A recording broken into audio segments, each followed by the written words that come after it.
Well, good morning. I wanted to talk to you about one thing this morning, and that was a video that I had done earlier about starting a YouTube channel at 60 or over 60. I'm 68.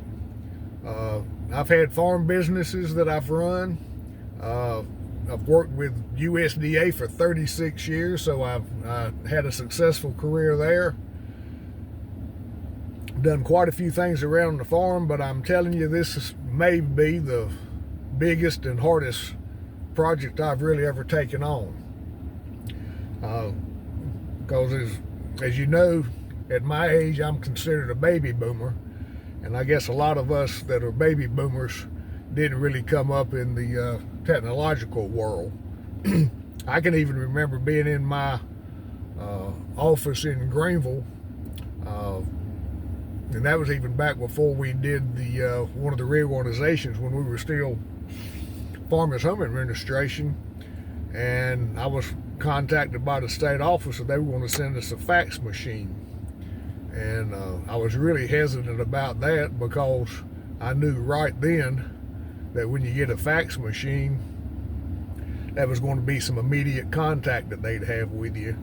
And one of the things that I liked about having an office 100 miles away from the state office was that if they could send me something that said they needed an immediate response, if it was even a day or so later, when I could get to it, it would be fine. But those immediate contacts changed that whole thing.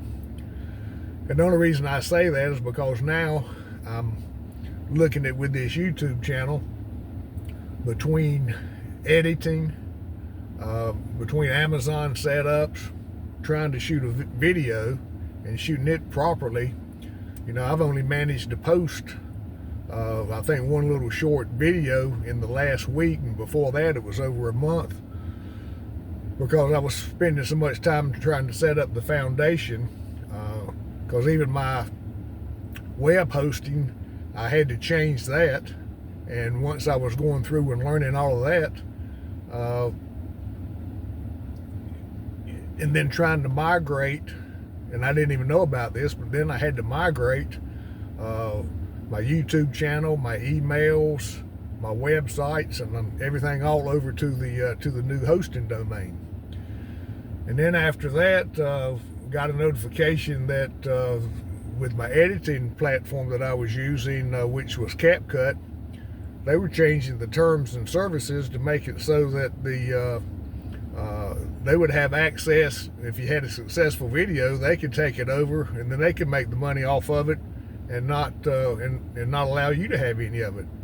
So I switched from CapCut over to Filmora, and now I'm trying to learn a new editing process.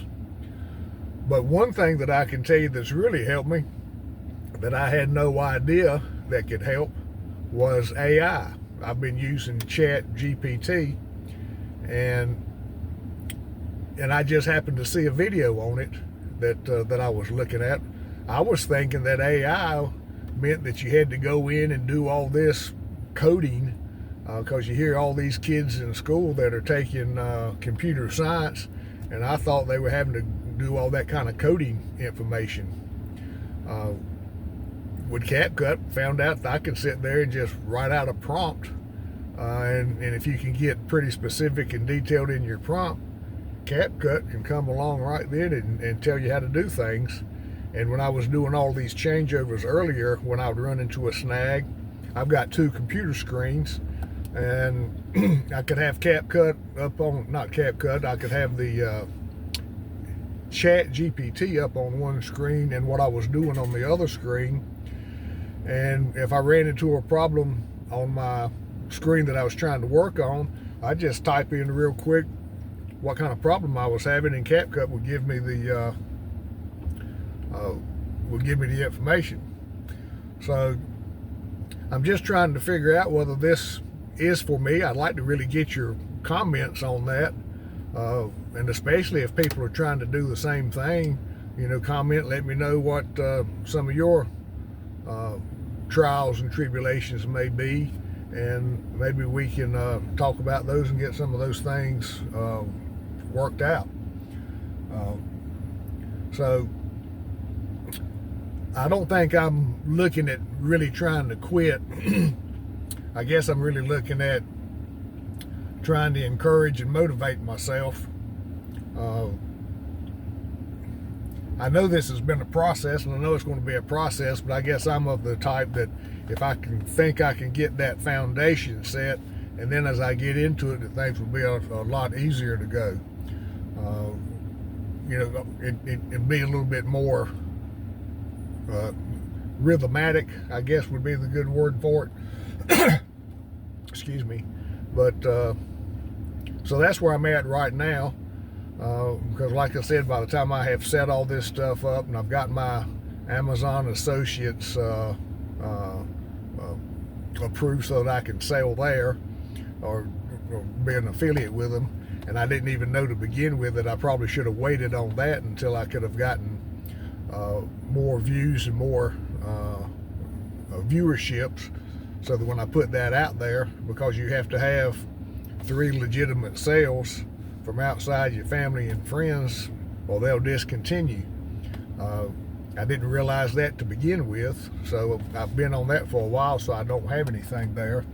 I do have my website set up, and I've got a couple items put in there, hoping that but they're kind of big ticket items from the standpoint of what I've been doing around the farm.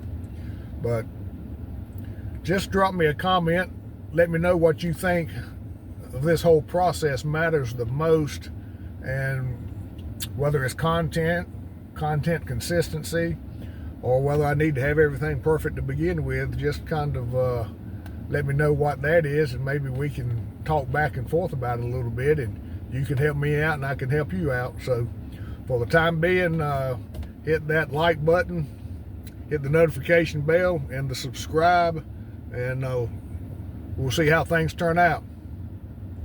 Bye for now from Causey's Care.